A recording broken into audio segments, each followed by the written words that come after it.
ఇది 7వ కార్యక్రమం 8వ కార్యక్రమం నేను పాల్గొనడం ఇలాంటి హిందూ సమ్మేళనం.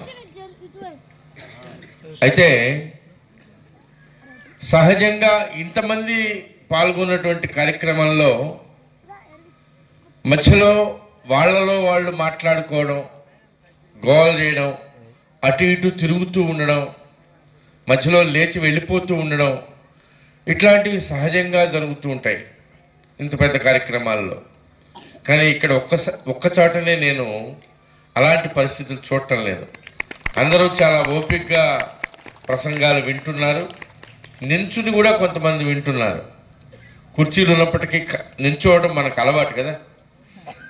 కుర్చీలు ఖాళీ ఉన్నా కొంతమంది ఏమిటంటే కార్యక్రమాలు నించుని చూడడం అంటే ఎక్కువ ఆసక్తి అన్నమాట. నించుంటే ఎక్కువ ఆసక్తి ఉన్నట్టు. అట్లా కార్యక్రమంలో మనం ఉన్నాం.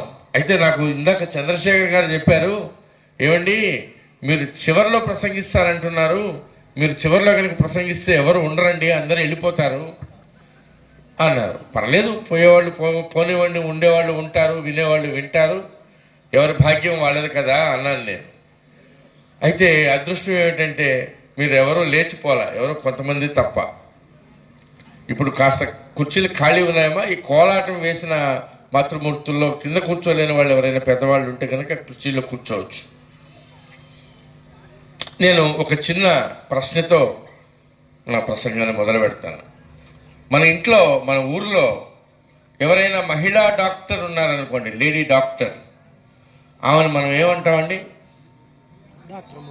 లేడీ డాక్టర్ ఉంటే ఏమంటాం? డాక్టర్ అమ్మ, అంతేనా? డాక్టర్ అమ్మ. మన ఊర్లో మన జిల్లా కలెక్టర్ గారు ఎవరైనా మహిళా కలెక్టర్ గారు ఉన్నారనుకోండి, ఆమెను ఏమంటాం? అందరూ చెప్పాలి, గట్టిగా చెప్పాలి, కలెక్టర్ అమ్మ. లేడీ టీచర్ ఉన్నారనుకోండి, ఏమంటాం? టీచర్ అమ్మ. మన ఊర్లో ఒక వేప చెట్టు ఉంది, ఆ చెట్టుని పోలేరమ్మగా మనం భావిస్తూ ఉన్నాం. ఏమంటాం ఆ చెట్టుని మనం? పోలేరమ్మ, అంకమ్మ.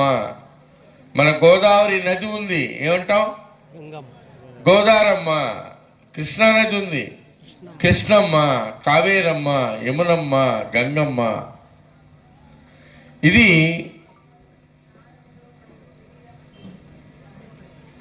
ఈ జాతి సంస్కారం. అన్నింటిలో అమ్మని చూడడం, అందరిలో అమ్మని చూడడం, అది ఈ జాతి సంస్కారం. చెట్టులో, పుట్టలో, రాయిలో, రప్పలో దైవాన్ని సందర్శించినటువంటి జాతి మనది. కొంతమంది మీరు రాళ్ళని పూజిస్తారు అని మనల్ని అవహేళన చేస్తుంటారు. అవును, మేము రాళ్ళని పూజిస్తాం, ఎందుకంటే రాయిలో కూడా జీవం ఉందని శాస్త్రం చెప్తోంది, సైన్స్ చెప్తోంది.